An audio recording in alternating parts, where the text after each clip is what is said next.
शेती करणाऱ्या वडिलांच्या अकाली निधनानंतर अनेक शेतकरी कुटुंब मोडून पडल्याचं आपण अनेकदा पाहतो।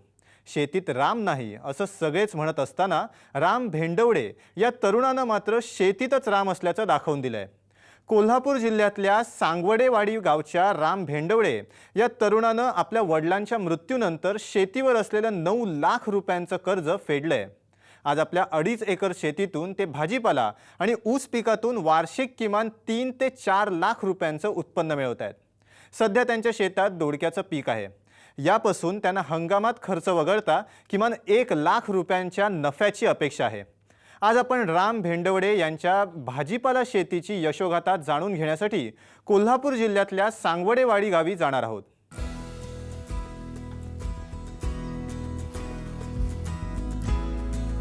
सांगवेवाडीचे राम भेंडवडे वडिलांच्या निधनानंतर 2007 पासून शेती करतायत। वडिलांच्या अचानक झालेल्या निधनानंतर त्यांच्यावर शेतीच्या भरवशावर 9 लाख रुपयांचं कर्ज फेडण्याची वेळ आली। घरच्या 5 एकर क्षेत्रात त्यांनी भाऊ आणि आईच्या मदतीनं शेती करायला सुरुवात केली। ऊस, दोडका, कारलं, वांगी यासारखी पिकं सातत्यानं घेत राम यांनी शेतीच्या भरवशावर बरीच प्रगती करून दाखवली। शिक्षण माझे 12वी झाले।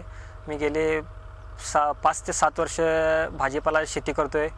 यामध्ये वांगी, दोडका, काकडी, फ्लावर वगैरे शेती करतोय।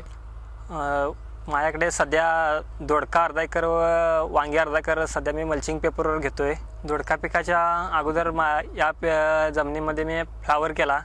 फ्लावरच्या पाला जास्त कुजल्यामुळे मला सेंद्रिय खताचा जास्त फायदा झाला। सध्या राम आपल्या वाट्याला आलेली 2.5 एकर शेती कसतायत। यात त्यांनी 1.5 एकरात ऊस, 20 गुंठ्यात वांगी आणि 20 गुंठ्यात दोडक्याची लागण केली आहे। याच्या लागवडीपूर्वी त्यांनी शेताची चांगली तयारी करून घेतली। ठिबक आणि मल्चिंगच्या वापरामुळे पिकाची भरघोस वाढ होण्यासाठी फायदा झालाय। फ्लावर काढल्यानंतर मी आडवे उभे नांगरट करून बेड करून घेतला। बेड करून घेतल्यानंतर बेडमध्ये एम टाईप बेड झाल्यानंतर त्यामध्ये मी बेसोळ डोस 10-26-26, मायक्रोन्यूट्रॉन, लिंबोळी पेंड यासारख्या खतांचा वापर करून मी बेड करून घेतल्यानंतर त्यावर ड्रीप हातरून घेतल्यानंतर मल्चिंग पेपर हातरून घेऊन त्याला होलं मारून घेऊन मी स्वतः दोडक्याची रोपं तयार करून 12 ते 13 दिवसांनी रोपं लावून घेतले। दोडका लागवडी अगोदर राम यांनी फ्लॉवरची लागवड केली होती। फ्लॉवरच्या काढणीनंतर त्यांनी शिल्लक राहिलेला पालापाचोळा काढून न टाकता तो आहे त्या ठिकाणी कुजवला। त्याचं जैविक खत बनण्यास फायदा झाला। दोडका लागणीनंतर 40 दिवसात दोडक्याचं उत्पादन सुरू झालं। प्लॉट लावल्यानंतर 38 ते 40 दिवसामध्ये प्लॉट माझा चालू झाला। यामध्ये मी डेली 1.5 ते 200 किलो माल आता निघतोय। यामध्ये 250 ते 300 रुपये 10 किलो प्रति 10 किलोला भाव मिळतो मला। आत्तापर्यंत 55 ते 60 हजार रुपयाचे उत्पादन मला ह्या 15 दिवसामध्ये मिळाले। मला 1 लाख रुपयाची अपेक्षा आहे, त्याप्रमाणे मी नियोजन चालू केले।